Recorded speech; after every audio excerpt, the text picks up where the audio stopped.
Hi y'all, this is Spill the Spirituality, your weekly mix of meaning, mystery, and the occasional bit of mischief.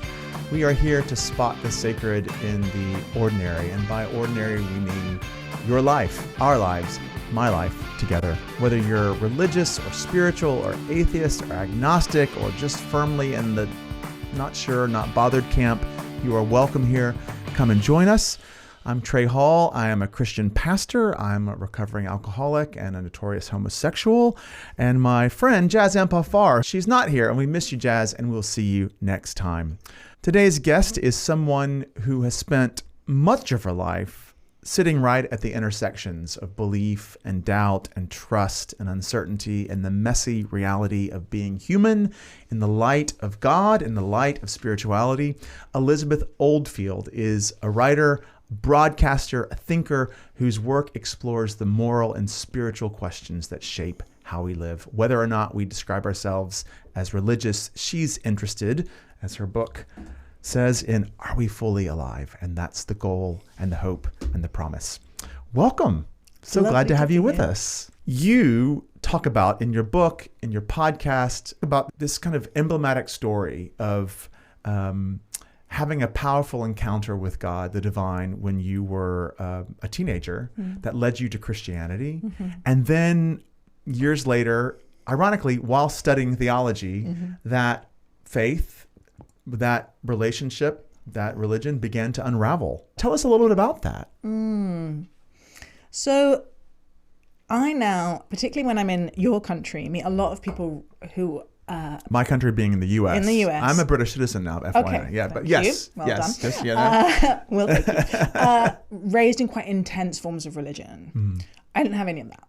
I had almost the archetypical British, incredibly dilute background Christianity. My parents were neither atheists, nor, as far as I knew, Christians. We occasionally went to the Methodist Church, interestingly, locally, which was five elderly ladies. And all I remember is that one of them her hair was so thin that I could see her scalp. And I was transfixed as a small child by this woman's scalp. Now I'm like, God, the ageism of children. that was like, this is clearly not an interesting place because it's mainly elderly ladies. Now I'm like, who were those church ladies? I bet they were absolutely amazing. They had so much to teach me, but I didn't see that right then. So I ended up actually having a much stronger brush with church through a friend who took me to a youth festival, the one in which the leader later on turned out to have feet of clay, like so many. That phrase, feet of clay, might mean something to you, but what does that mean? Right. Yeah, interesting. To people, yeah. So I think you're right that it's a biblical reference, but I mean it in the more cultural sense of a public figure who looks impressive, but is very deeply flawed. Yeah. Okay. And I had this very powerful ecstatic experience, which I was talking to Michael Pollan about this week. Michael Pollan's known for being the guy who sparked the psychedelic resurgence, and he's now writing about consciousness. New book out. It's amazing. It looks amazing. It's amazing. We had the most amazing conversation, but I mentioned this experience to him because we were talking about, funny enough, psychedelic trips, and I was like, when my friends talk about psychedelic trips, that's the closest I ever hear to anyone with the same level of intensity. And I felt, and I don't like the wiring language because we're not machines, but I felt fundamentally rewired by it. I felt changed at a cellular level. I went without my parents to this youth festival. When I walked back in, my mum took one look at me and said, what the hell has happened to you? Like something had shifted here.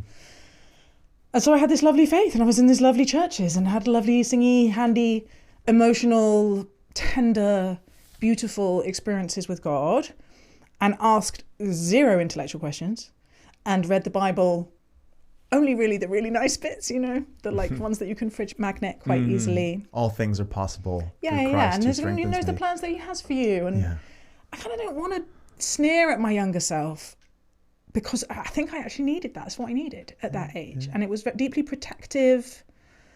But eventually the nerd girl brain that was still very much a part of me. I sense it as a nerd. Yeah. I sense it. Caught up. And I had a bunch of intellectual questions and was working on a BBC programme about the Bible, and eventually it all fell apart, which was extremely heartbreaking. At least the middle part of that story, the things falling apart, is a story that lots of people probably identify with, whether or not they'd had an ecstatic experience at a youth festival. Yeah. Before we get into the falling apart, that experience of encountering something in that ecstatic way, can you describe what that kind of felt like? You said rewired, even though you don't like the word, but you compared it to a friend's testimonies about their trips. You know, I've never had a trip in a kind of psychedelic way. I'm a recovering addict, so it's off limits for me. But I'm like, I wish I'd done it before I got sober and clean, because it does. I think lots of people. One of my friends in AA says, I just wish God would go supernova on me, you know?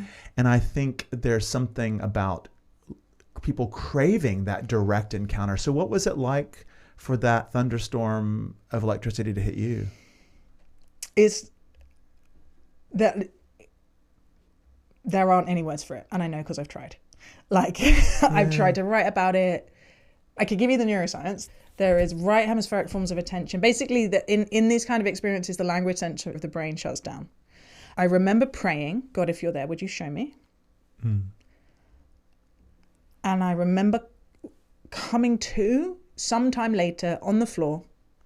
There was a lovely lady just quietly praying for me nearby. And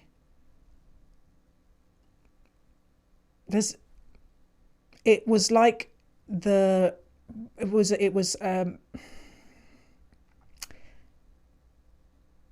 like encountering the love that is the fundamental logic of the universe. Is all I can say. I mean, it's a while ago now, and the funny thing about memory is the more you tell a story, the harder it is to know how far you've drifted from it. But I know that very often when I talk about it, it makes me cry. Yeah. Because it was such an undeniable experience of something beyond me that I've never quite shaken off. As I invited you to talk about it, I kind of immediately felt also like, as you were describing it, and I could sense you tearing up a little bit, it's like sometimes talking about those experiences, maybe I should have invited you to tell it if you wanted to, because there can be this whole thing around like divine encounter porn, you know, like tell us about your mystical experience. And how powerful is your testimony? Yeah, exactly. Or even describing something which is so intimate, like, you know, that the direct description of what it is just between the receiver and the offerer. Neuroscience is really big right now in terms of like brain imaging and what the brain does. And that's interesting, but it doesn't really tell us about the source. So this encounter that led to a life change in your mom saying, what happened to you, to this unraveling. And now you have a podcast called The Sacred, and have written a book. Lots of teachers, from medieval ones to like Richard Rohr, talk about moving from stabilization to destabilization to restabilization.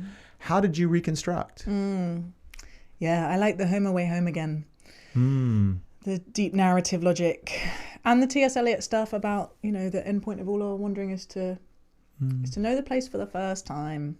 It was much less dramatic, the return. I had a period of trying to be an atheist and I couldn't make it stick, basically. I was a bad atheist. Bear in mind, I was in my mid-20s. I had this real, like, part of it is the aesthetics. I suddenly got the real ick about the aesthetics of Christianity, particularly evangelical Christianity. I was like, it's too minor key, it's kitsch, it's bright colours. I was working in the media in BBC Manchester, and it was in Manchester. So Manchester's aesthetic is just like, it rains all the time. You have to lean into the bleak. It's grunge. I will read Sartre, and I will be mysterious. There's this line from the musical Company about sitting in a dark bar on your own crying is the definition of goddamn sophistication. Are you a 4 on an Enneagram? I'm a 7. You're a 7. Well, they're very related. That's yeah.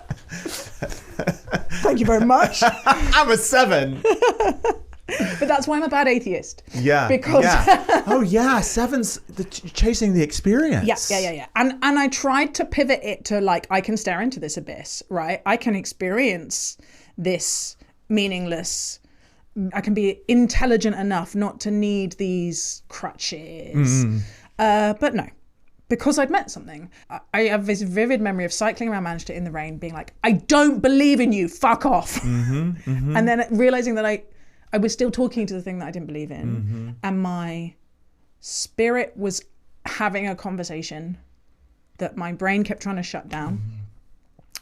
Yeah, I couldn't make it stick. And I also was just like, gosh, this is hard. It's hard not to have a community that you can just go be part of. It's hard to have to figure out what you think right or wrong is. Like, I could just feel the like, well, where's the path if there's no help with this thing? So maybe I was just weak and feeble-minded, but... Well, the whole thing around like opiate for the masses, like religion is just a crutch. Well, it turns out it is. Maybe a lot of us need a crutch. Yeah. What's wrong with needing a crutch? Yeah. What's wrong with needing help? Yeah. Yeah. None of us is like a hermetically sealed, perfect ecosystem, in my opinion. You need help from something. Yeah. At least I do.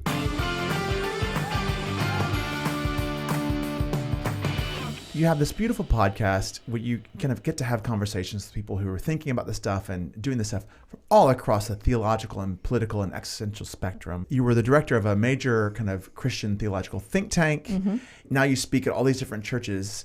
What does it feel like for people who listen to this podcast, which is lots and lots of spiritual but not religious folk, who are like, I like God, or maybe I like Jesus or spirit, but church feels weird. Yeah. What does church feel like for you now? And I know that your church experience is like an intentional Christian community somewhere in South London. What's a wet Tuesday morning in your church look like? Well, it's both. So we live in the Times of London called us a middle-class commune, which was like, please not that headline. But we live with 8 people in a... Is it 8 now? Okay. Our housemates are about to have a baby. So 7 3/4 and a cat. So there's that. And so I dragged myself out of bed this morning to read the Bible with my housemates because we have these shared rhythms. And we're also part of a local church in Peckham. And honestly, I am extremely pro-church. I surprise myself sometimes. Because it is not that I don't see all the reasons why you wouldn't be, right? Like that youth festival, the guy who ran it, I don't know what I can legally say, but was not a good egg. And we've been part of a church community where there was just like disastrous leadership schism that broke so many people's hearts. And right now in this moment, like there's lots of people who in theory are followers of Jesus just like ruining the world as far as I can see, as fast as they possibly can. And I have this deep sort of vision of what human being is that I think I probably had before I ever went properly anywhere near church, which is that we are not really individuals at all, that we are interdependent at such a deep level. That we are like if you do it purely evolutionary, we are like a hyper-social species. We are entangled and enmeshed, and we are made for each other. We are made by each other. And this kind of lie of a hyper-individualistic society is making us sick, and it's making us lonely, and it's making us extremely easy to politically manipulate. All those things. All those layers right there. So more and more, I'm like a fundamentalist communitarian. The thing we could all do that would be like an active resistance to the trajectory that the world is on is move towards each other rather than away from each other. So I was thinking of this phrase as well. It's like lash yourself to other people. Yes, it will be difficult and yes, it will be annoying, but lash yourself to other people. Commit to things, commit to people, know your neighbors, join things, because it does things to our brains when we're not together. I used to run a policy think tank, right? And I am at the individualism is driving all of the policy problems. So on a purely like sociological level, congregational life is this somehow still surviving, free group of people who will be there every week.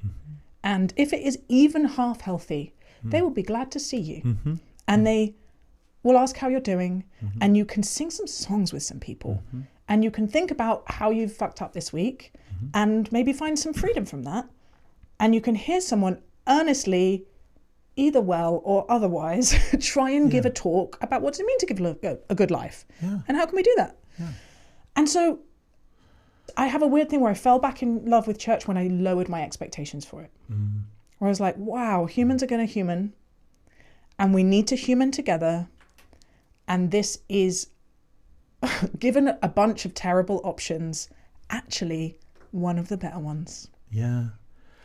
I love that. And I think it's like the advert for it is not slick. It's, you know, like the ad, and the way you gave the advert was not slick. It was just like, watch, like, you know, just come and you'll probably meet some ladies with thinning hair. Yeah. And men with thinning hair. And like, you know, who might know some stuff that you need to know. Stuff, you know, and maybe the most boring sermon that probably I've given from time to time or heard is the one where God's love or truth breaks through. You know, it's not. So like, that advert. And I love that whole sense. I mean, I'm a theological nerd and someone who really wants to live a life that's not just believes the right things, but is living that kind of love. And so one of my theological heroes, Rowan Williams, talks about the old idea from the Eastern Christian traditions of like, we're not individuals, we're persons. Yeah, and the person relation. So there's like, we're porous and they're not hermetically sealed. And I love that. We've been convinced, and we've been part of the convincing of ourselves of this lie that we are hermetically sealed individuals for the sake of capital or whatever. Yeah. You know, all the things. Yeah.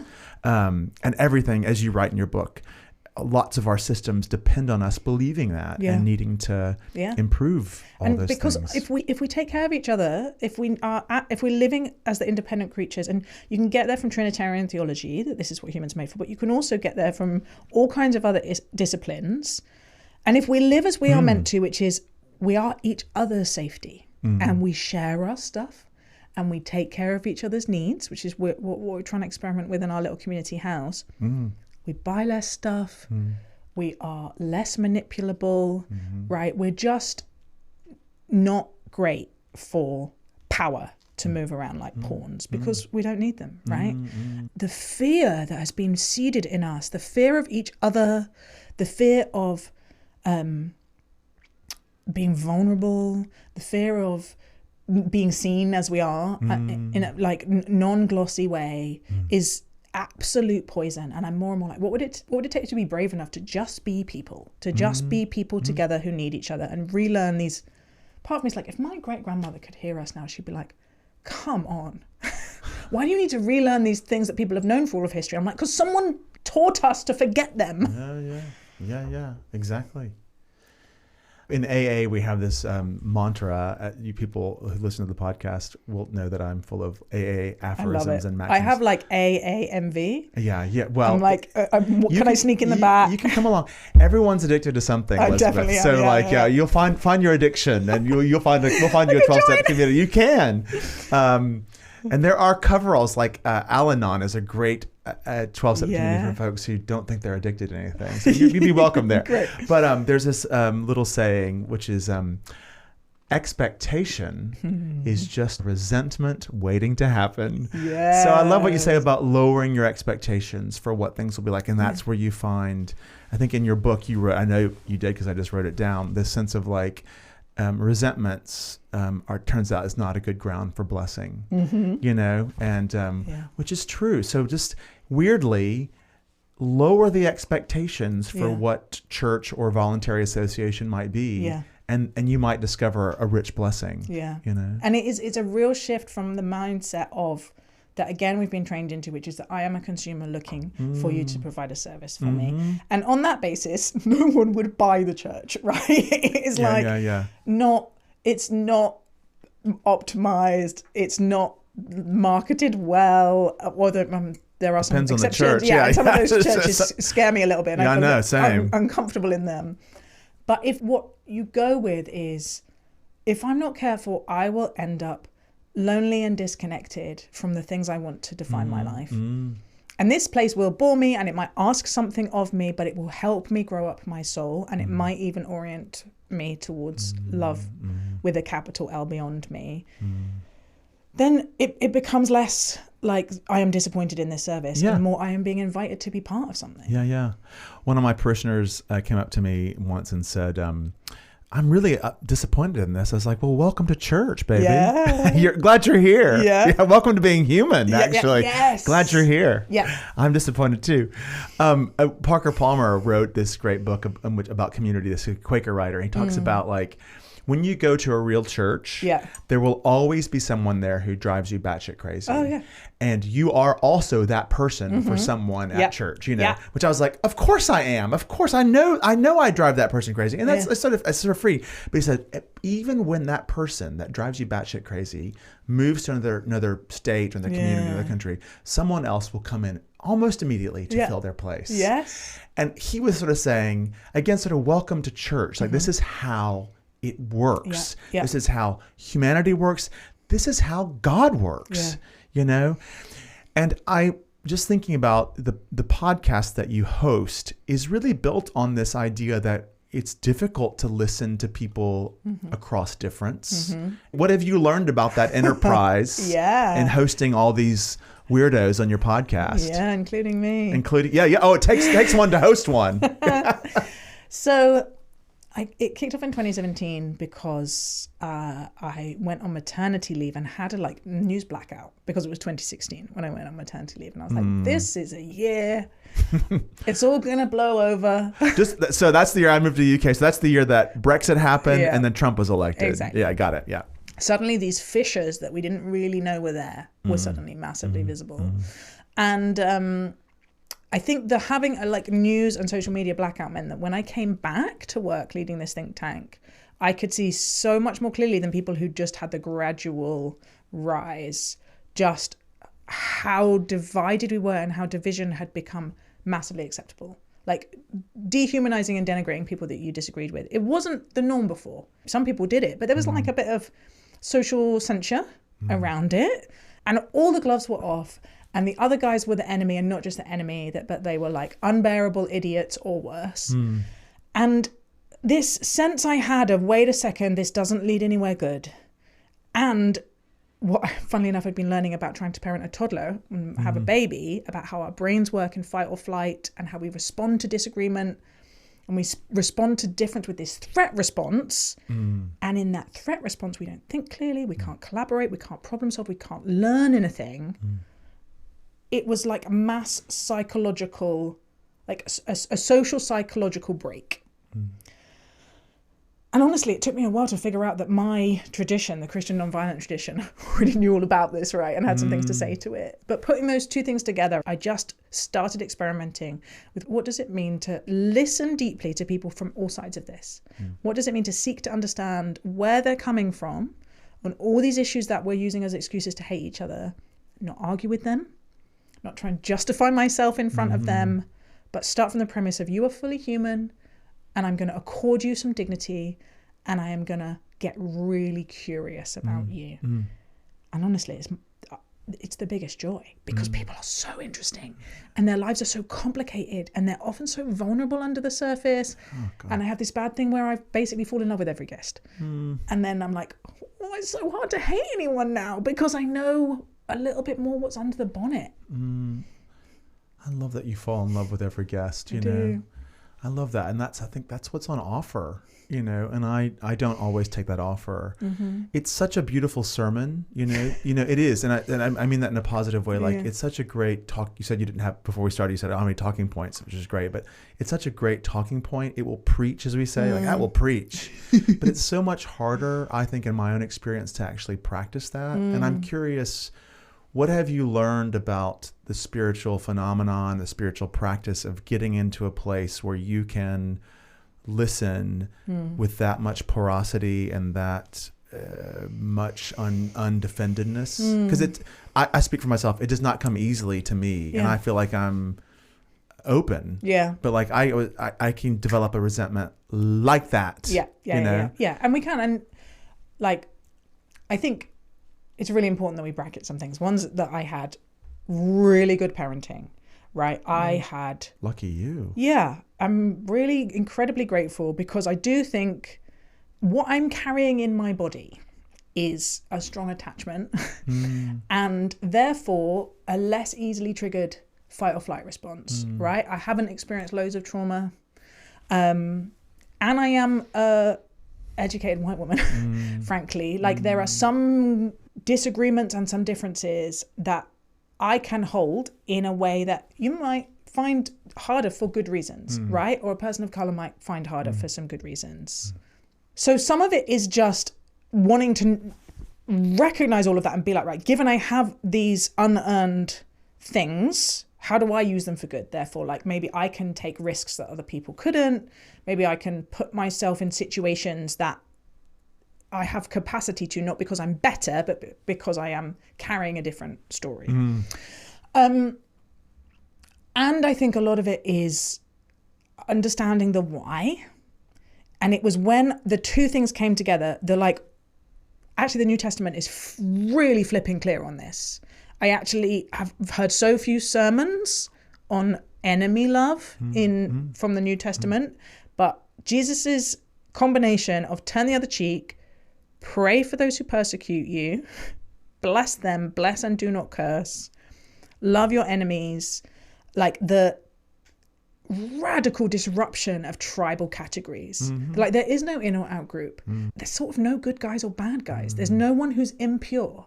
There is no one who is beyond the reach of the love of God, and therefore there is no one who you get to discount from this coming kingdom.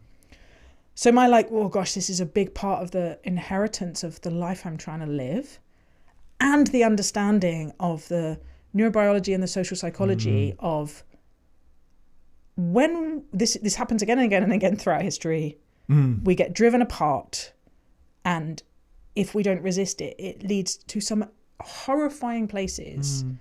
It gave me the urgency to be like, I know it sounds soft. I know just listening to people who you disagree with doesn't sound like it's going to bring world peace. But let me tell you, these muscles, this habit, this formation of moving towards each other, even when we want to pull away, and turning the other cheek, i.e. overcoming our fight or flight instinct to try when we can to keep the thread of relationship open, it's actually the basis on which almost every other important thing is built. It's like a set of foundational relational skills that it doesn't appear to be a school for or a curriculum for or much help with. In fact, there's a lot of the opposite. So for those who didn't come from healthy parenting or don't have a good attachment background, which is a lot of people. Yeah. But even for those who did, like what's, and I don't want to make everything a sort of sellable practice, but what's lesson 101 for someone who's like, I'm listening to you, Elizabeth, and I want that so bad.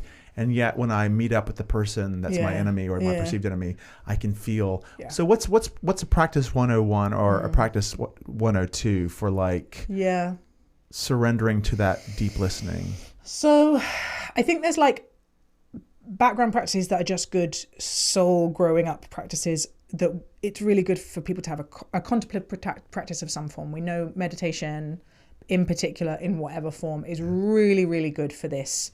Basically making our nervous system a bit less reactive. So that's good baseline stuff. The thing that really cracked it open for me was understanding homophily, which is this love of the same. The tendency for humans to go. People like us. Yeah, people like me syndrome. People like me, yeah. People like me syndrome. And I think once you see it in yourself, it's hard to unsee. And so I always invite people when I'm doing training on this to write a long list of the type, and you do not have to show this to anyone, so you can be honest, the types of people or the positions that you feel really warm towards. You're like, yeah, if I walked into a party full of these kind of people, I'd feel really at home. And then a list of the opposite. And realize that your list of people that you feel really comfortable are basically people that remind you of yourself. Yeah. And that moment when I feel myself be or eye roll, tense up. Yeah. Oh, I can't even. I now have this little mental interruption where it's do you want a world of your face? Really?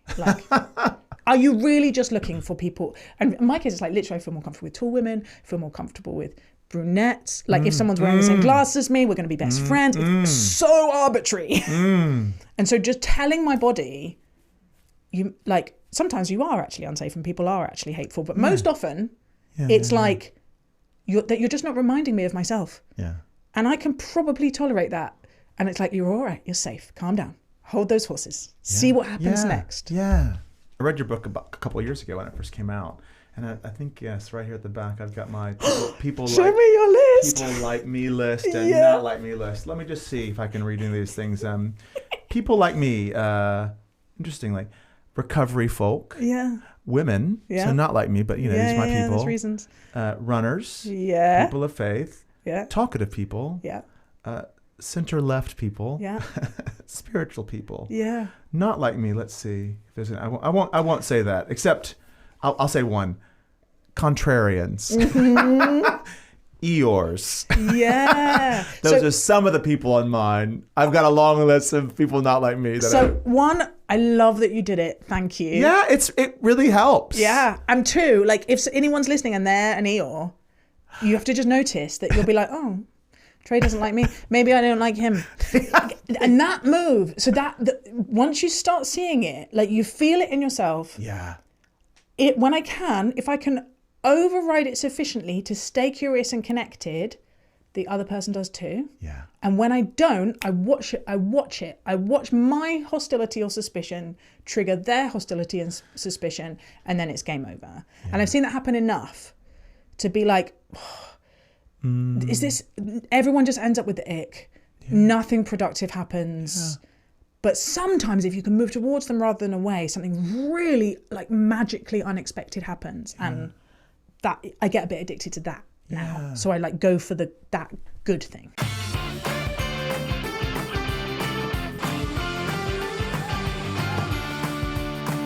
On your podcast, for people who don't listen or watch.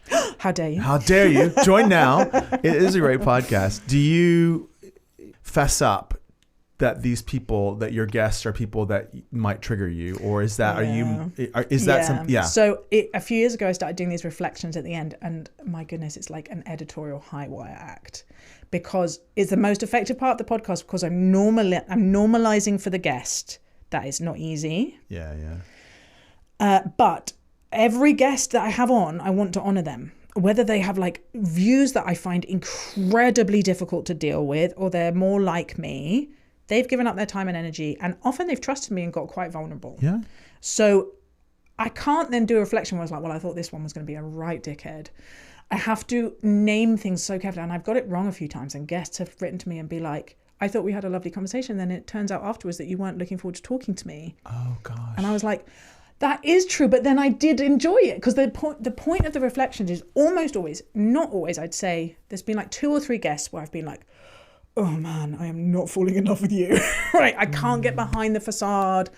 I can't sense a real complicated human person there. There's just a wall up. But almost everyone, I'll be like, okay, so this is why I was nervous about talking to this person. These kind of people make me feel intellectually intimidated, or I have this associations with people with these views, or this person is very left wing and I thought they were going to shout at me and call me a fascist, or these people were very right wing and I thought they might not respect me because I was a woman, or whatever it was. And then I go, and this is what surprised me, and they talk about their childhood, and I realize the thing that I know intellectually but I forget, which is almost everyone is just trying to figure it out, dealing with what they've received and wanting to live a good enough life. And good means different things to different people, and what's obvious about the world means different things to different people, and according to who you've been exposed to and what ideas you've been exposed to, and most crucially what the people that you like and trust believe, you will believe different things. That's the key criterion for our opinions, is do people that we like and trust hold those opinions? Naming that aloud really helps the audience, and most of the time the guest is like, oh, that was interesting to hear myself slightly dissected, but I really enjoyed that bit as well. It's so cool. I believe deeply in what you say, that I would say like almost all people are really doing exactly what you said, trying to do their best and make their lives, the world, their family's life, the world a better place. And, I do believe that at a deep down fundamental level. But it's so much more fun to like other people. Oh, self-righteousness is such a drug. It is a drug. And I wonder, like, what in our brains, like, there's all this kind of, we run about neuroscience, like, what in our brains enjoys that dopamine hit? Like, why have we evolved? Is it just basically like, oh, we used to all be hunter-gatherers, and so we used to fight, therefore we need to remember when the threat was happening? Is it that basic, or is it like, why do we love it so much? There's a really good book called Don't Talk About Politics by a friend of mine called Dr. Sarah Steiner-Brano, and she unpacks this. And basically the two key drivers in humans are to feel right and to feel good. And there's different theories about why that is. Like there's a thing called the predictive processing model of cognition, where we basically make guesses about the world and then our senses correct them. And it means that there is a particular reward mechanism when we predict something and it is correct. And so we love being confirmed in what we already think, but it is a very misleading because what it makes it very, very difficult to learn anything. Yeah. And it means we seek out, and I do it, right? I was reading Michael Pollan's book on consciousness, and the first half is all these computer scientists who I feel like have no depth perception, like have no understanding of their internal world. And then towards the end, he moves on to novelists and all these other people. And I was something like, yes, my people who agree with me. I'm enjoying this much more. But there is another thing, which is when we make a prediction and we're wrong, and we find ourselves surprised, not in a way that crushes our sense of self, but like opens our world a bit, that is also deeply pleasurable, because that's how you learn. And then you're like, wow, you are more complicated than I thought, and the world is bigger than I thought, and there's all these other things at play, and what else can I learn? Exactly, yeah. But this is like the sugar rush, the being confirmed in what we already know is like sugar snacks, and we develop a taste for it. And the other thing is more like a full meal that we have to work a bit harder for. Like delayed gratification. Yeah. Exactly. Yeah. And so one of the key things on the podcast I'm trying to teach myself is, you could go listen to like 9 people in a row's interviews that you already know you're going to like. Or you could sit through some slightly uncomfortable conversations and get to the like, gosh, my world is bigger because I did that. That's beautiful. It's a beautiful project. In AA, there's a real sense of, and it practices it, it's a different kind of approach, which is we're going to listen to the part of us that's in deep pain and in need of transformation, but we're going to not ignore, but we're going to bracket the kind of accidents. We're going to bracket the not unimportant, but the stuff that we fight about. So in AA, it's not uncommon to like sit by someone for years getting sober and staying sober and doing life together and not know what they do for a living and not know what their political affiliation is. And in some ways that sounds like, well, do you really know each other? But yes, you sort of do, because you've shared like, these are the things I struggle with most. And you've actually confessed stuff that you've told no one else to this person that you don't know, even know their last name. And it's so counterintuitive. And I remember when I got sober, I've been sober for a while now, and I got sober in Chicago, and there was this guy that I love in the meetings. He was like my dad's age. Like I had great parents, but probably my attachment stuff was a little off. He was like a father figure to me in some ways. And he helped me so much. And after a year or a year and a half in sober, I realized, like, somehow found out who he was. And he was like someone who was on the very opposite political end of the spectrum at a time when there was like a pretty, and I was like, how is it possible that this person, but thank God, because he really helped me. Did his political persuasion invalidate that? Of course not. Actually, from his political persuasion, through his political theology and philosophy, he was someone who gave a damn enough to help me.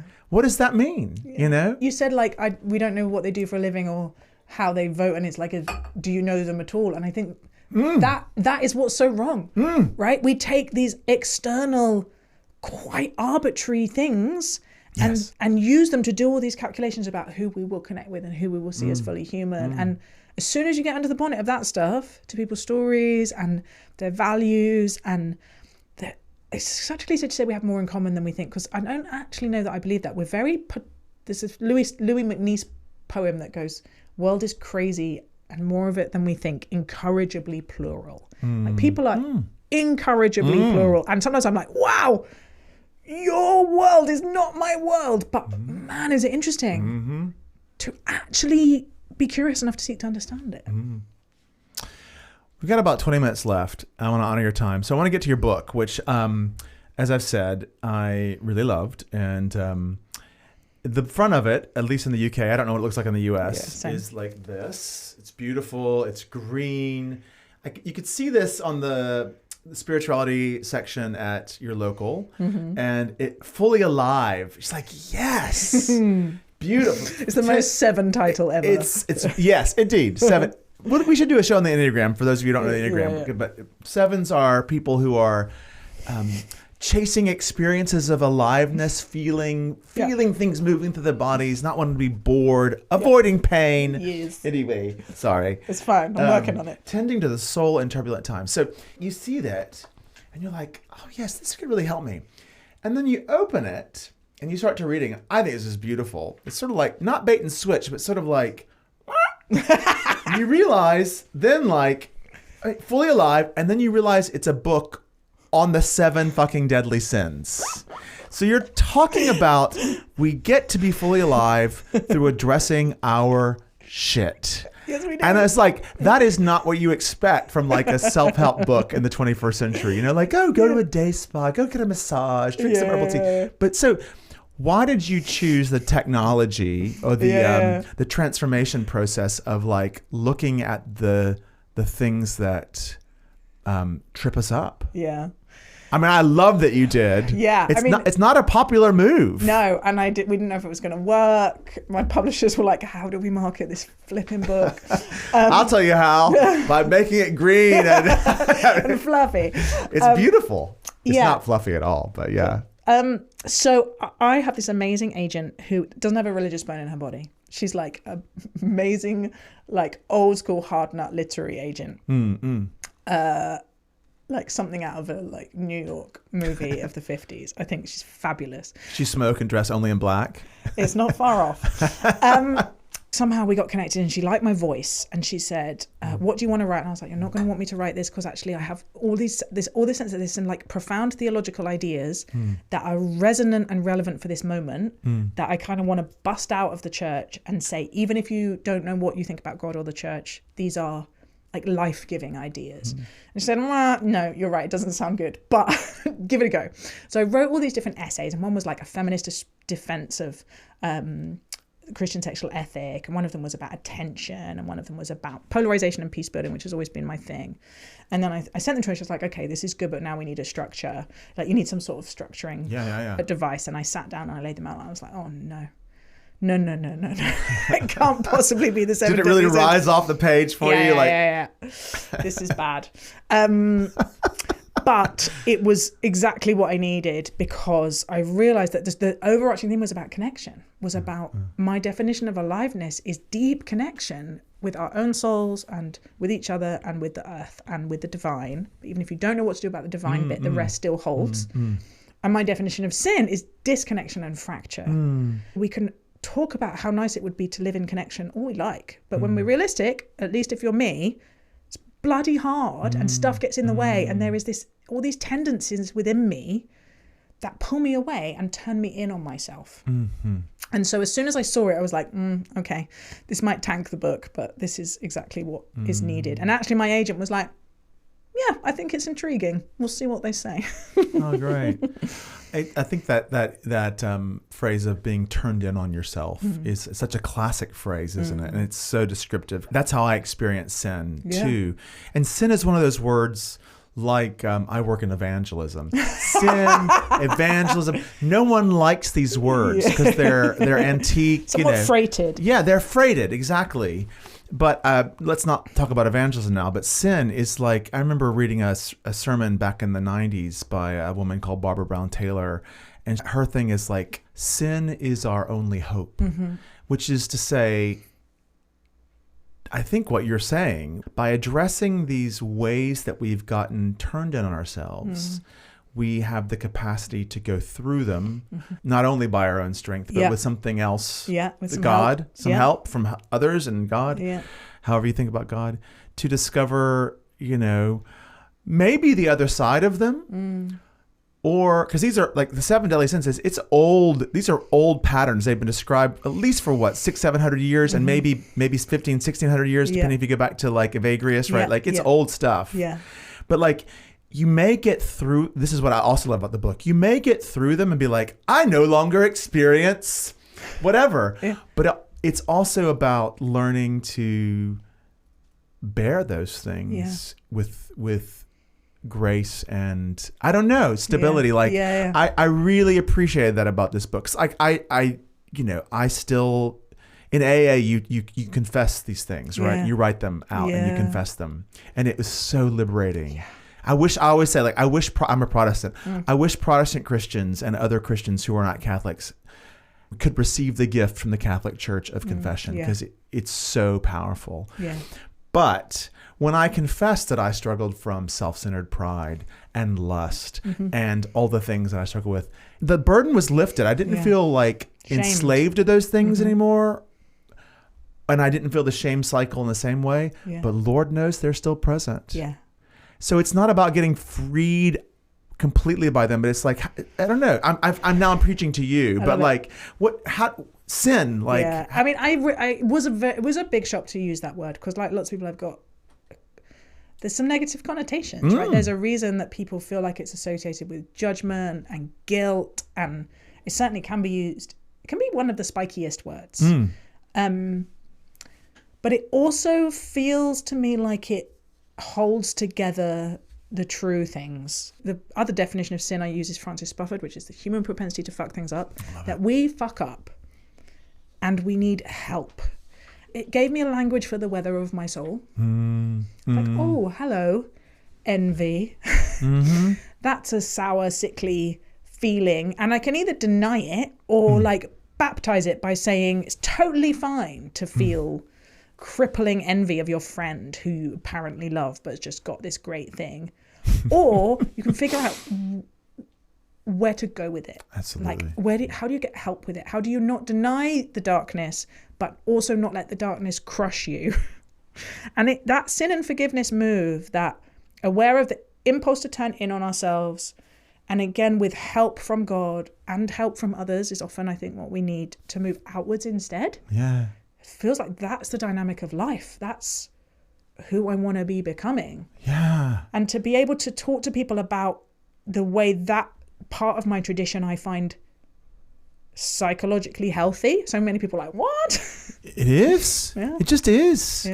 These desert monks and sisters out there, 500 years of, 5th, 6th century, who are saying the most psychologically awake things.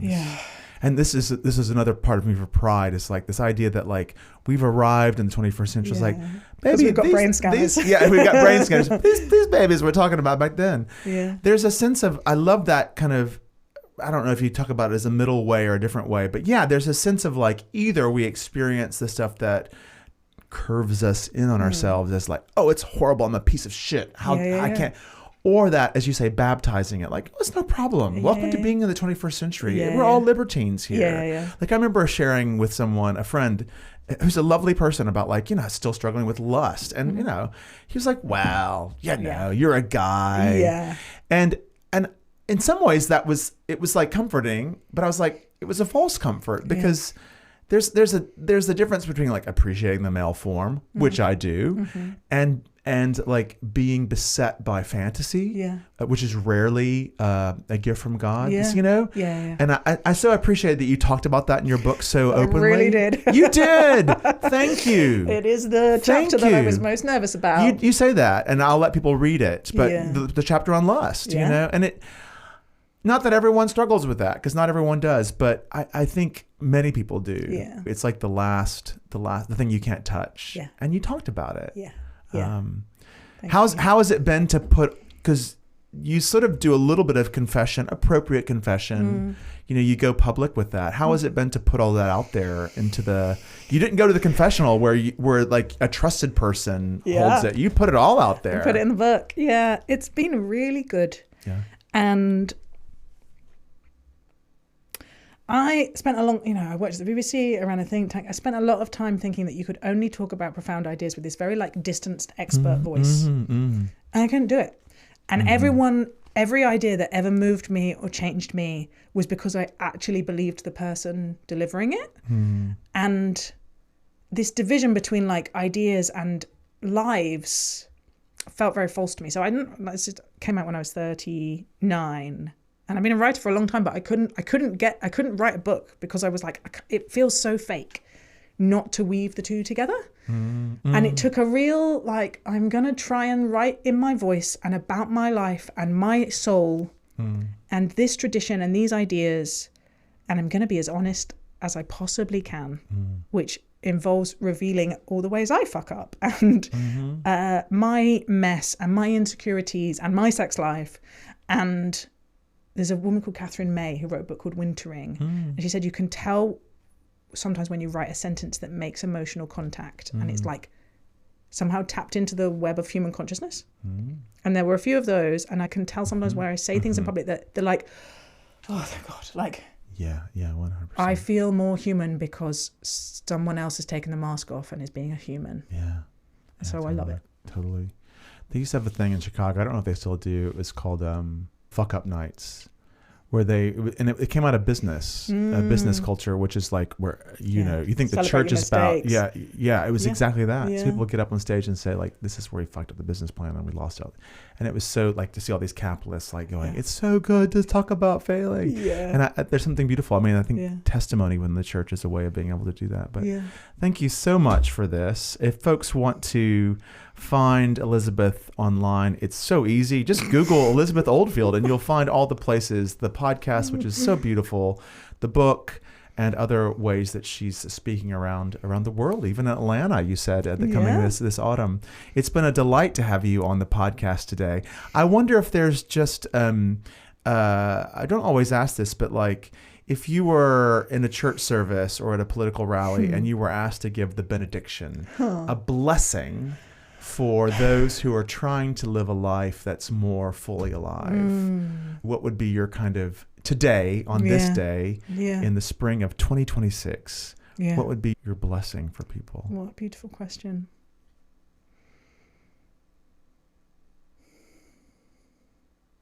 May we be brave and honest enough to be human together, to move towards each other in a time when we are being forced apart.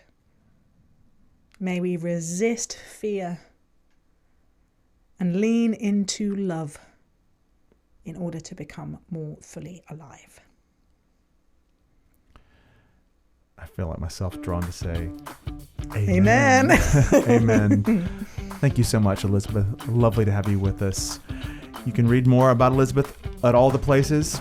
Spill the Spirituality is a project of the Methodist Church in Britain. It's produced by John Ryan and Rachel Matthews. I'm Trey Hall, and I know Jazz would want to say this as well. Until next time, peace.